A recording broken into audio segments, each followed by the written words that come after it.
Oke, kali ini adalah sesi yang pastinya sudah ditunggu-tunggu oleh kita semua. Kita akan mendengarkan paparan langsung dari Menteri Pendidikan dan Kebudayaan Republik Indonesia sekaligus peluncuran Merdeka Belajar episode keempat program organisasi penggerak. Dan tanpa perlu berlama-lama lagi, langsung saja kita sambut Menteri Pendidikan dan Kebudayaan Republik Indonesia, Mas Menteri Nadiem Makarim.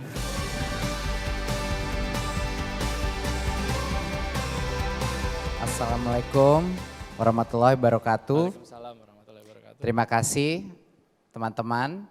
Mohon maaf bahwa kita sebenarnya mau mengadakan acara berkumpul rame-rame, tapi karena berita-berita mengenai konfirmasi virus corona yang meningkat, jadinya menurut kami di kementerian sebaiknya kita aman-aman saja dan jangan berkumpul-kumpul dulu sehingga bisa mencegah penyebaran virus corona ini. Jadi ya mohon maaf sekali tidak bertemu, tapi alhamdulillah karena ada teknologi kita bisa masih berkomunikasi. Ya. Jadi teman-teman selamat datang di episode keempat Merdeka Belajar. Waktu itu saya beserta tim menjanjikan bahwa paradigma Kementerian Pendidikan dan Kebudayaan itu akan berubah menjadi jauh lebih gotong royong. Ya. Jadi inilah buktinya pada hari ini. Apa yang kita masukkan dengan gotong royong bukan hanya janji-janji palsu gotong royong, tapi bahkan kita akan menggerakkan sekolah-sekolah dengan yang namanya organisasi penggerak. Dan itu adalah episode keempat kita. Program organisasi penggerak. Teman-teman kita tahu bahwa sudah hampir 20 tahun Indonesia masih belum berhasil meningkatkan hasil belajar siswa. Berdasarkan hasil PISA kita memang belum memadai level peningkatan yang seharusnya terjadi. Walaupun positifnya adalah jauh lebih banyak anak-anak kita sekolah, tetapi dari sisi pencapaian pembelajaran masih belum memadai. Itu yang telah kita lihat dari hasil PISA tersebut. Teman-teman, yang terpenting untuk diingat adalah seluruh perubahan kebijakan dan reformasi pendidikan ini tidak akan mungkin bisa sukses tanpa perubahan di dalam sekolah tersebut. Itu adalah kuncinya. Apapun yang kita lakukan kalau tidak terasakan oleh murid-murid di dalam kelas, artinya tidak ada perbaikan yang signifikan. Artinya tidak ada perbaikan yang bermakna. Perubahan itu harus dimulai di dalam sekolah. Sekarang saya akan mengenalkan suatu konsep, yaitu konsep namanya sekolah penggerak. Apa itu sekolah penggerak? Sekolah penggerak adalah suatu sekolah yang dapat menggerakkan sekolah-sekolah lain. Apa itu ciri-cirinya sekolah penggerak? Satu, dia mempunyai kepala sekolah yang benar-benar mengerti proses pembelajaran siswa dan mampu mengembangkan guru-guru di bawahnya dia. Bukan hanya kepala sekolah yang bisa memanage secara operasional suatu sekolah, tapi dia mengerti benar apa itu menjadi guru yang baik dan bagaimana bisa menjadi mentor untuk guru-guru di dalam sekolahnya. Itulah ciri-ciri sekolah penggerak. Dia punya kepala sekolah penggerak yang menjadi mentor untuk guru-gurunya. Kedua, guru-guru di dalam sekolah penggerak selalu berpihak kepada anak. Dan dia tahu setiap anak itu berbeda. Sehingga dia mengajar pada level yang tepat untuk anak itu. Yang pas untuk anak-anak itu. Itu ciri-cirinya guru, yaitu ciri-cirinya guru penggerak. Dan tentunya dari sisi siswanya, mereka adalah siswa-siswa yang suatu sekolah yang menghasilkan profil siswa yang berakhlak mulia, independen dan mandiri, punya kemampuan bernalar kritis, kreatif, gotong royong, dan punya rasa kebinekaan dalam negara dan global. Dan yang terakhir adalah ciri-ciri daripada sekolah penggerak adalah komunitas di sekeliling sekolah itu mendukung proses pendidikan di dalam kelas. Dari orang tua sampai tokoh masyarakat, pemerintah setempat, semuanya mendukung kualitas belajar siswa. Ya, ini adalah ciri-cirinya sekolah penggerak, dan sekolah penggerak adalah sekolah yang bisa menggerakkan di masa depan, bisa menggerakkan sekolah-sekolah lainnya menjadi salah satu panutan, menjadi tempat pelatihan, dan juga menjadi inspirasi bagi guru-guru dan kepala sekolah yang lainnya.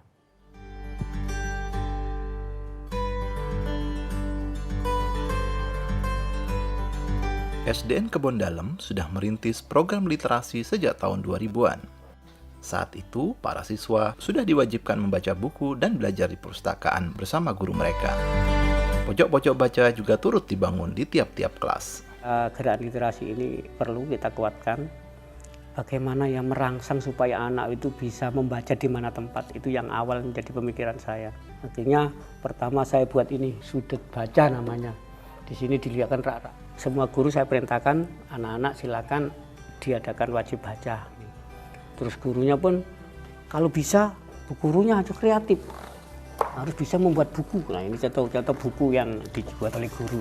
Apa yang dilakukan anak dibukukan. Dia diikutkan fotonya kan kepingin baca. Bapak diperhatikan. Hari ini hari Senin.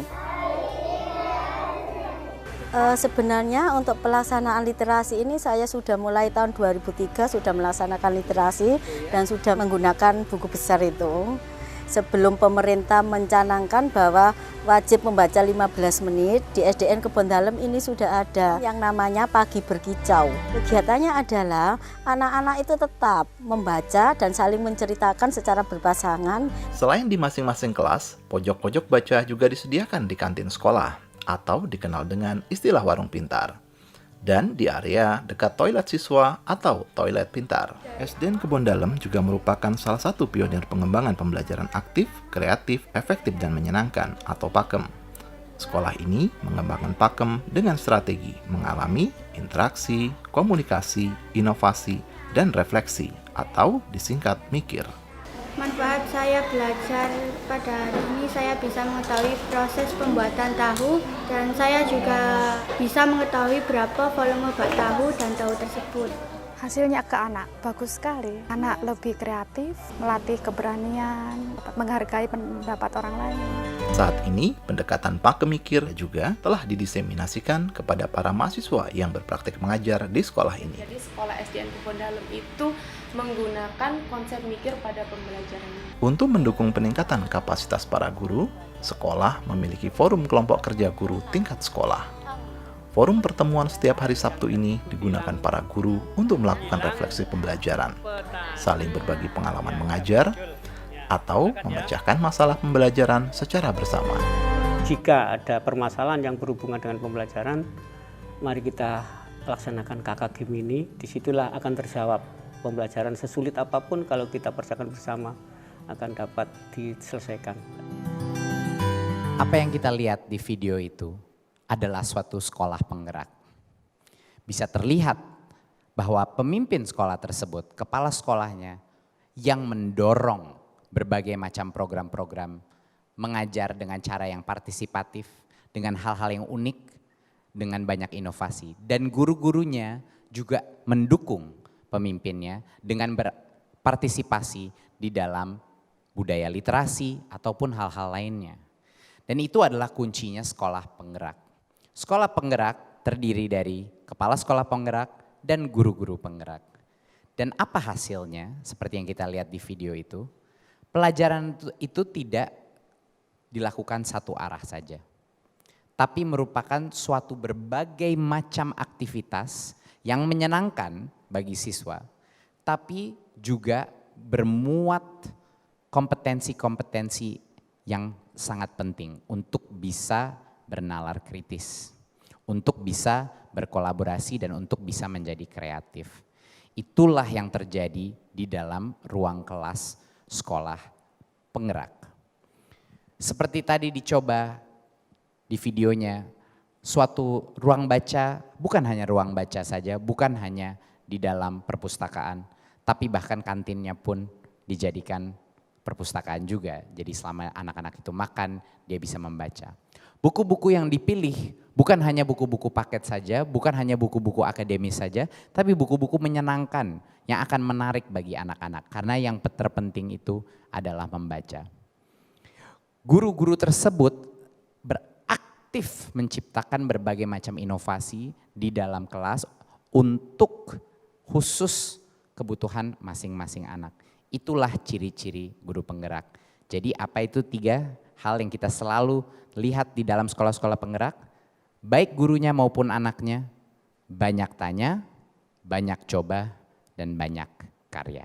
Agar semua hal yang kita lakukan ke dalam 4,5-5 tahun ke depan ini terus berjalan selama-lamanya, kami membutuhkan ribuan sekolah penggerak di seluruh daerah Indonesia. Sekolah-sekolah penggerak inilah yang mau apapun kebijakan yang terjadi dari Kementerian Pendidikan dan Kebudayaan, mereka akan menjadi pemimpin-pemimpin gerakan Merdeka Belajar di masing-masing daerah. Mereka lah menjadi mercusuar, mereka lah menjadi pusat pelatihan, mereka menjadi inspirasi bagi guru-guru dan kepala sekolah lainnya. Kita selama ini sudah mencoba beberapa hal untuk menemukan formula daripada sekolah penggerak ini. Ada beberapa yang sukses, ada beberapa yang kurang sukses. Kita dulunya punya program binaan khusus, sekolah inti, sekolah imbas. Jadi sekarang pertanyaannya apa sih yang beda dengan problem ini, dengan program ini? Beberapa hal, permasalahan yang kita ketemui dari berbagai macam pengalaman di masa lalu adalah kurangnya dukungan dari pemangku kepentingan. Biasanya program-program seperti ini didorong oleh pemerintah. Dan pada saat pemerintah programnya berubah, atau mungkin kebijakan berubah, program itu momentumnya mulai turun. Dan pada saat pendanaan misalnya selesai, karena program pemerintah selesai, programnya pun tidak berkelanjutan. Dan selama program itu terjadi banyak sekali pergeseran guru dan kepala sekolah yang sebenarnya tidak bisa terjadi kalau kita ingin meningkatkan kemampuan sekolah penggerak tersebut. Komunitas pun tidak terlalu banyak dilibatkan. Jadi bagaimana program organisasi penggerak ini berbeda? Yang berbeda adalah organisasinya. Yang berbeda adalah ini adalah suatu gerakan yang bukan dilaksanakan oleh pemerintah, tapi dilaksanakan oleh berbagai macam organisasi yang sudah beraktivitas di dunia pendidikan, yang selama ini sudah bekerja keras untuk mencoba meningkatkan kualitas pendidikan di Indonesia. Bahkan banyak dari mereka yang tidak pernah meminta bantuan dari pemerintah pun. Tapi sekarang kita akan mendukung mereka. Selama berpuluh-puluh tahun pemerintah mencoba melakukannya sendiri. Tapi kali ini kita akan mencoba hal yang berbeda. Kita akan melakukan penciptaan sekolah-sekolah penggerak dengan berbagai macam metode. Dengan menghormati keberagaman metode yang ada di dalam komunitas kita, yang ada di dalam masyarakat kita. Jadi inilah saatnya untuk organisasi-organisasi penggerak untuk bangun dan membantu bukan hanya pemerintah tapi membantu Indonesia. Organisasi penggerak inilah yang akan berada walaupun nanti misalnya ganti menteri, ganti kebijakan, organisasi penggerak ini akan terus bergerak. Ini adalah jawaban kami untuk banyaknya kritik bahwa kalau program berhenti bagaimana? Inilah pentingnya punya civil society. Inilah pentingnya punya organisasi penggerak. Mereka akan kita bantu dengan pendanaan, dengan seleksi yang transparan dan fair untuk mentransformasi suatu sekolah menjadi sekolah penggerak. Kedepannya mereka bisa mendapatkan dana juga dari berbagai macam instansi, bukan hanya pemerintahan. Jadi dari sisi sustainability daripada pendanaan pun ini akan jauh lebih efektif dan akan terus berjalan walaupun ganti menteri, walaupun ganti kebijakan. Pada tahun 2020 dan 2022, program organisasi penggerak ini akan menargetkan kira-kira 50.000 guru, kepala sekolah dan tenaga pendidikan di dalam 5.000 sekolah. Yaitu sekolah apa saja? PAUD, SD dan SMP. Ya. PAUD, SD dan SMP. Kenapa kita memilihnya yang lebih muda?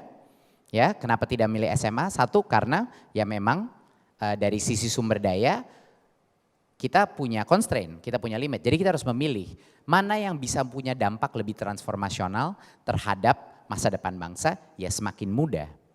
Semakin muda, semakin besar dampaknya dan semakin kelihatan perubahannya. Karena menurut sains daripada pendidikan, menurut berbagai macam research, semakin muda kita melakukan intervensi, semakin tinggi benefit untuk anak tersebut. Jadi kita akan memberikan pendanaan dan monitoring terhadap 3 jenis program, ya 3 jenis grup. Jadi tipe pendanaannya ini ada 3. Kita kasih nama berdasarkan binatang. Ada yang gajah, ada yang macan, sama ada yang kijang. Yang gajah itu yang pendanaannya paling besar karena dia sudah punya skala yang besar dan sudah bisa membuktikan bahwa dia bisa mengimplementasi dan membuktikan hasil akhirnya dari sisi pembelajaran siswa itu. Outcome-nya sudah terbukti. Ini sekitar program-program yang kita danai, program gajah itu bisa sekitar 100 lebih sekolah yang mereka akan intervensi, 100 lebih sekolah yang akan mereka improve. Program macan adalah yang lebih kecil, mungkin belum bisa membuktikan secara rinci dengan data apa hasilnya, tapi sudah ada mulai indikasi awal bahwa program ini efektif. Ya, dia akan mengejar sekitar dari 20 sampai 100 sekolah dan pendanaannya tentunya lebih kecil. Dan kijang ini yang paling lincah-lincah, masih kecil, mungkin belum 100% terbukti, tapi timnya hebat, mereka punya konsep yang hebat dan mereka patut diberikan kesempatan. Kenapa kita juga ingin memasukkan kijang-kijang ini dalam program ini, yang kecil-kecil yang mungkin belum terbukti? Alasannya adalah kita belum tahu siapa gajah-gajah di masa depan, benar nggak? Kita belum tahu gajah-gajah di masa depan. Banyak sekali konsep-konsep baru dan inovatif yang harus kita tes di skala yang lebih kecil untuk mengetahui apakah mereka potensi untuk menjadi salah satu penggerak yang besar. Ya, siapa tahu kijang menjadi macan, siapa tahu macan menjadi gajah di masa depan. Kita lihat bagaimana kita mengukur kesuksesan daripada masing-masing organisasi penggerak ini. Tentunya kita harus fair. Semuanya akan diukur dengan cara yang sama. Kita akan mengukur dengan 3 instrumen.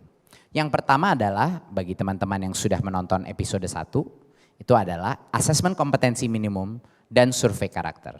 Ya, seperti yang dibilang kemarin yang menggantikan UN sama instrumennya. Yaitu tes di numerasi, literasi, dan juga berbagai macam survei karakter. Dan kita akan juga ada instrumen pencapaian dan pertumbuhan dan perkembangan anak. Ini mirip seperti asesmen kompetensi tapi lebih untuk PAUD. Ya, jadi nggak bisa gunakan tes yang sama. Untuk SD, SMP, SMA tentunya PAUD akan menggunakan instrumen yang berbeda. Lalu bukan hanya itu, kita juga akan mengukur lebih dalam arti praktek-praktek mengajar yang akan terjadi di dalam sekolah itu seperti apa dan akan kami ukur. Jadinya memang benar, kemampuan bernalar kognitif adalah yang paling penting. Kalau organisasi itu tidak menunjukkan perubahan dalam numerasi, literasi, asesmen kompetensi minimum, tentunya itu berarti tidak berhasil menjadi sekolah penggerak. Tetapi dia bisa menambahkan dan meningkatkan poin-poin dia atau kinerja dia dengan menunjukkan perubahan mindset, perubahan pola pikir melalui survei karakternya. Jadinya ini adalah penilaian yang holistik, bukan hanya kognitif. Dan yang tentunya dengan pengukuran peningkatan motivasi dan praktek-praktek mengajar dengan survei-survei itu, kita juga mengetahui apakah kultur atau budaya pembelajaran dalam sekolah itu sudah meresap apa tidak. Dan itu akan sangat penting sekali. Jadi kita harus menunjukkan bahwa sekolah yang diintervensi oleh organisasi penggerak harus di atas rata-rata sekolah yang tidak diintervensi di daerah yang sama dengan berbagai macam kontrol sistem yang saintifik. Semua akan diukur dengan metrik yang sama. Caranya setiap organisasi penggerak mencapai goal itu akan berbeda-beda. Dan dari situlah teman-teman kita akan mengetahui apa strategi-strategi organisasi-organisasi ini yang terbaik. Sehingga itu bisa menjadi pembelajaran buat pemerintah dan yang lebih penting lagi pembelajaran bagi sekolah-sekolah di sekelilingnya dia. Nah, banyak yang menanyakan saya, Mas Menteri, kalau saya punya organisasi Tapi kita bukan fokus kepada numerasi dan literasi.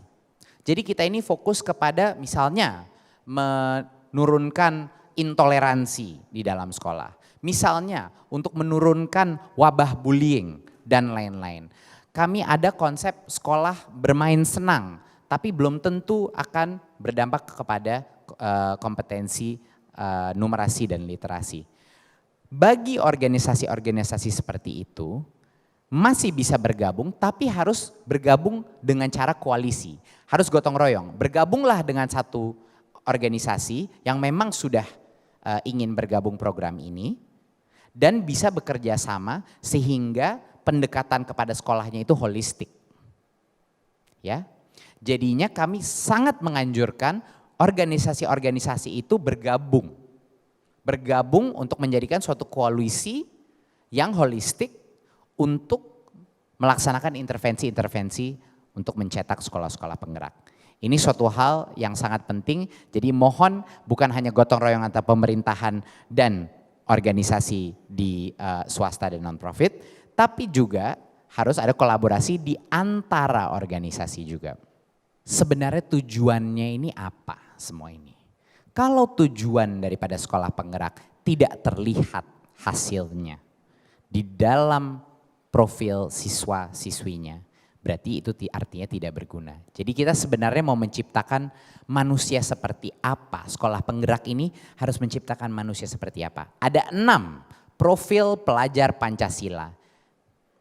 Ada 6 profil pelajar Pancasila. Yang pertama adalah berakhlak mulia. Dia mengerti apa itu moralitas. Dia mengerti apa itu keadilan sosial. Dia bisa mengerti spiritualitas dan dia mengerti apa dan dia punya rasa cinta. Cinta kepada agama, cinta kepada sesama manusia, cinta kepada alam. Itu merupakan suatu hal yang sangat penting, berakhlak mulia. Kedua adalah kreativitas. Dia punya kemampuan untuk bukan hanya memecahkan masalah, tapi untuk menciptakan hal-hal secara proaktif. Secara independen, untuk menemukan cara-cara yang lain dan berbeda untuk bisa berinovasi dalam sehari-harinya. Ketiga, dia harus tahu cara gotong royong. Dia harus tahu cara berkolaborasi dan bekerja sama dengan sesama muridnya dan pada saat dia keluar di laut terbuka dengan sesama manusia. Karena tidak akan ada pekerjaan atau aktivitas yang tidak membutuhkan gotong royong, tidak membutuhkan kolaborasi. Apalagi di era industri 4.0. Kolaborasi menjadi jauh lebih penting lagi. Sekarang aja udah penting. Bayangkan di masa teknologi yang semakin berubah cepat. Keempat adalah kebinekaan global. Ini adalah perasaan menghormati keberagaman. Ini adalah toleransi terhadap perbedaan.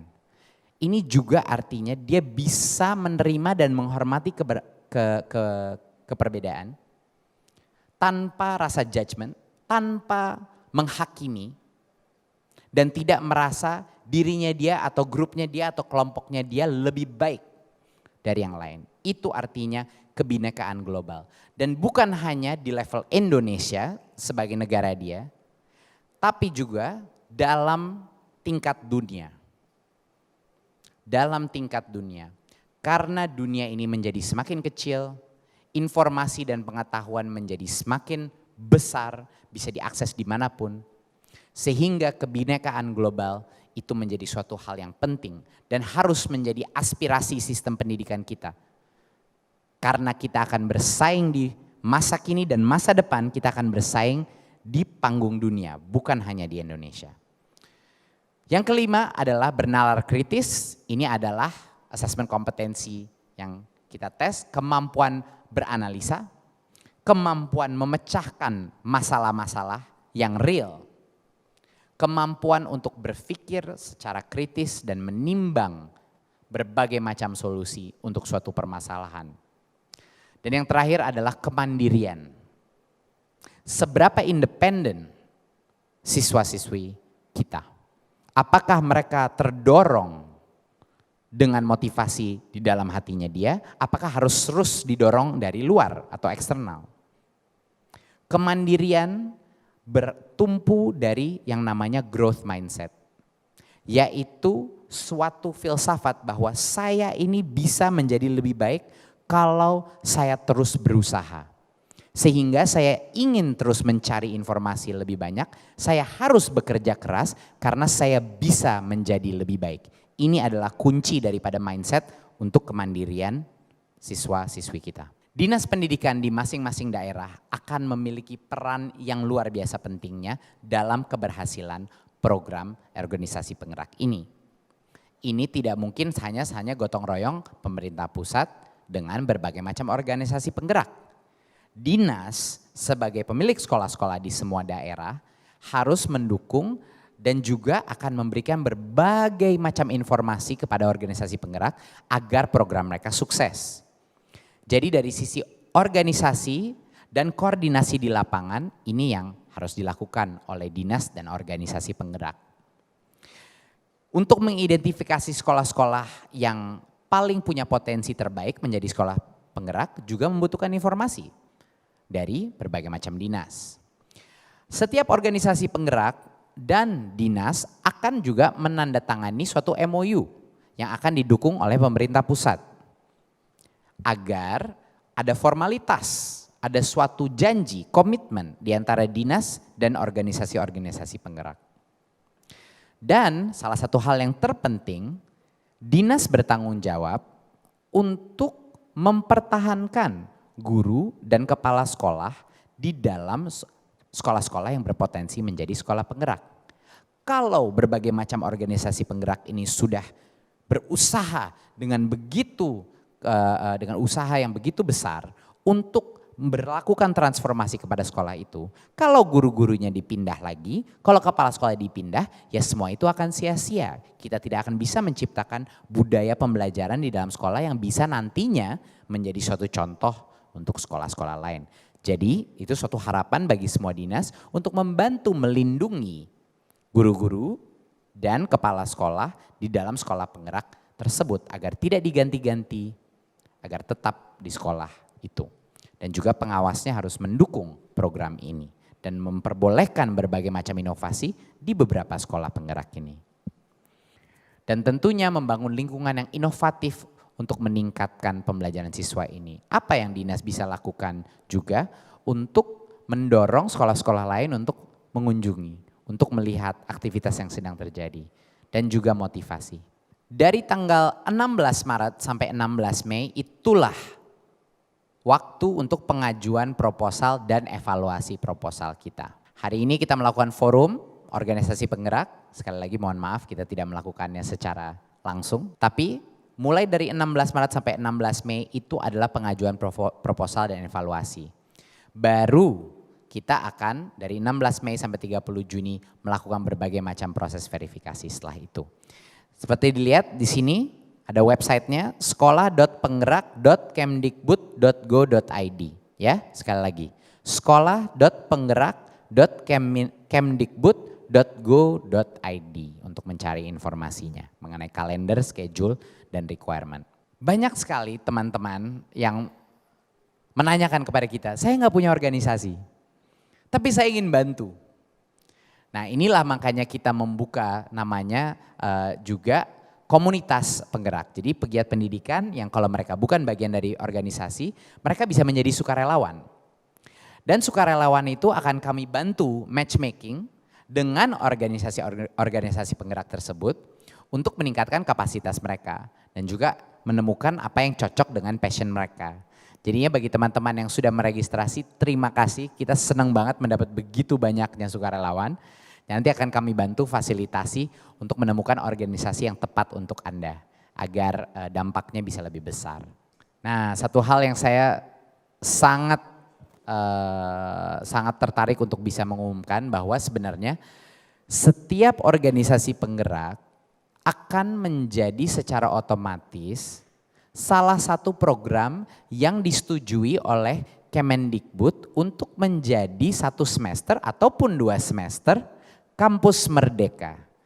Jadi bagi mahasiswa-mahasiswa yang sedang mencari program 1 semester atau 2 semester, sekarang semua organisasi penggerak yang terpilih masuk program ini untuk mengerjakan sekolah penggerak, boleh membuka programnya kepada mahasiswa dan akan mendapatkan full SKS, minimum 20 SKS. Jadi bayangkan, bagi semua organisasi penggerak ini menjadi peningkatan kapasitas mereka dengan cara yang sangat cepat, dengan anak-anak muda terbaik se-Indonesia.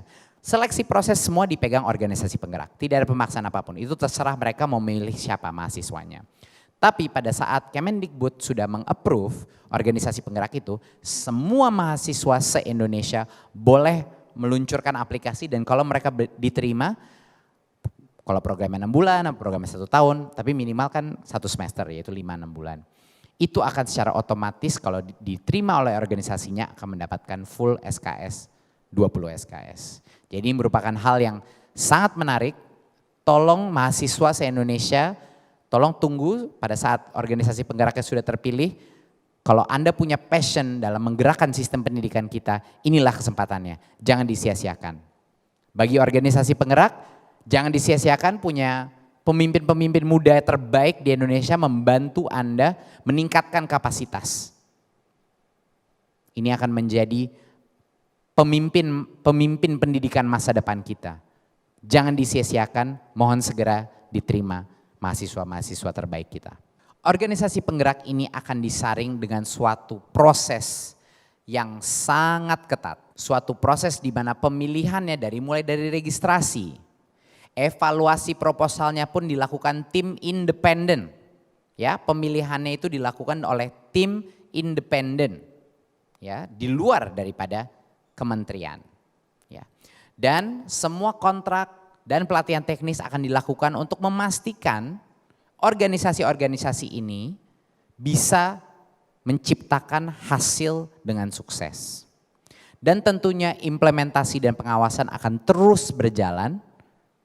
Kita akan membutuhkan pelaporan yang ketat dan juga seperti tadi pengukuran dari hasil juga akan dilakukan secara standar. Ini sangat penting dan kami harus jujur, kalau organisasi itu terbukti setelah beberapa waktu untuk tidak menciptakan hasil, tentu pendanaannya akan di stop. Kalau ada program yang ternyata menunjukkan bukti hasil yang sangat berdampak, sangat bermakna, lompatan hasil pembelajarannya maupun dari metrik-metrik yang kita ukur, itulah yang akan kita masukkan ke dalam pendanaan yang lebih besar untuk skala. Jadi ini adalah proses seleksi itu bukan pada saat penerima aja, tapi secara berkala akan dilakukan evaluasi dan bagi yang udah nggak lolos lagi tidak dilanjutkan, bagi yang sangat baik akan dilanjutkan dan bahkan dikembangkan lagi. Jadi ini adalah proses yang organik dan dinamis, terus berjalan. Alhamdulillah sampai sekarang ini kita sudah mendapatkan registrasi dari 3.300 organisasi di seluruh Indonesia. Ini luar biasa.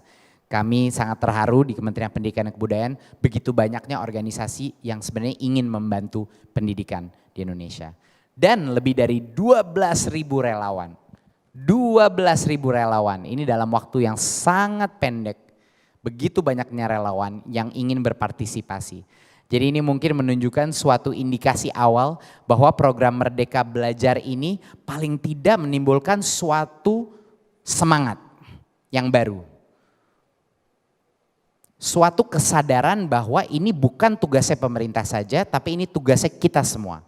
Dan karena itu saya ucapkan terima kasih bagi semua yang sudah meregistrasi. Mari kita simak video berikut.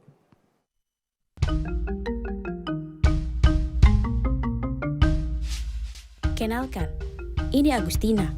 Agustina dan teman-temannya tinggal di Wamena, Papua, wilayah terpencil di Indonesia Timur. Agustina ini anak yang ceria dan mandiri. Agustina sekarang duduk di kelas 3 SD. Dia belum lancar membaca, sehingga dia sering kesulitan belajar. Teman-temannya pun sama. Guru sering absen, sehingga satu guru kadang terpaksa mengurus beberapa kelas sekaligus.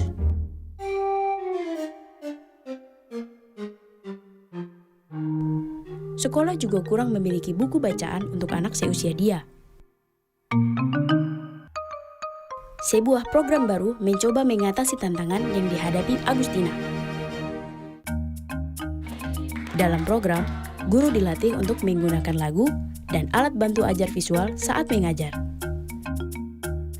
Sekolah mendapatkan buku-buku bacaan yang cocok untuk pembaca usia dini berisi cerita-cerita tentang anak Papua.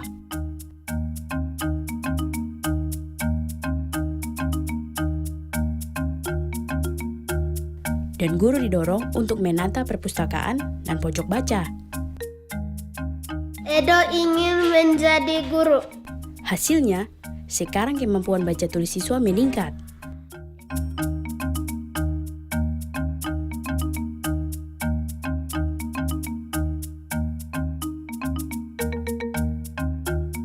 Pendidikan di tingkat masyarakat membuat orang tua makin sadar pentingnya literasi. Beberapa orang tua malah ikut belajar membaca. Sekolah juga dibangun dengan baik, bagus. Anak-anak belajar dengan baik. Kan jadi kami orang tua sangat bangga. Sekolah hak lalu kerusak. Sekolah itu sampai di mana cuma terus sampai selesai rusak itu. Tokoh masyarakat, tokoh adat, pemuka agama, semuanya ikut peduli akan arti penting belajar dan sekolah bagi anak-anak mereka. Sekarang, guru lebih percaya diri di kelas. Siswa-siswanya pun meningkat kemampuan baca tulisnya. Dan Agustina sekarang belajar mencintai buku. Membaca membantu imajinasinya berkembang. Mudah-mudahan program ini bisa direplikasi di wilayah lain di Indonesia. Demi masa depan yang lebih cerah, untuk Agustina dan untuk setiap anak.